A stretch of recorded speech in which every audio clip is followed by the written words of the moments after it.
দেখো বন্ধুরা, সিকিমে বৃষ্টি হচ্ছে। পাহাড়ের গায়ে যেন মেঘগুলো একদম লেগে লেগে আছে। এত চারিদিকে অন্ধকার, পাহাড়গুলো বোঝাই যাচ্ছে না কোনটা পাহাড়। একদম পুরো মেঘে ঢেকে দিয়েছে।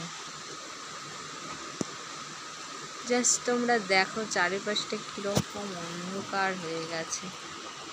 এই পাহাড়টা দেখো, এই পাহাড়টা তো দেখে বোঝাই যাচ্ছে না যে এটা পাহাড় না অন্য কিছু। একদম অন্ধকার হয়ে গেছে।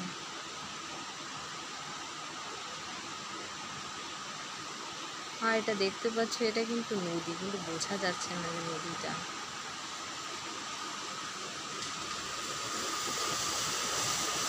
দেখো রাস্তার ধারে কত জল জমে গেছে।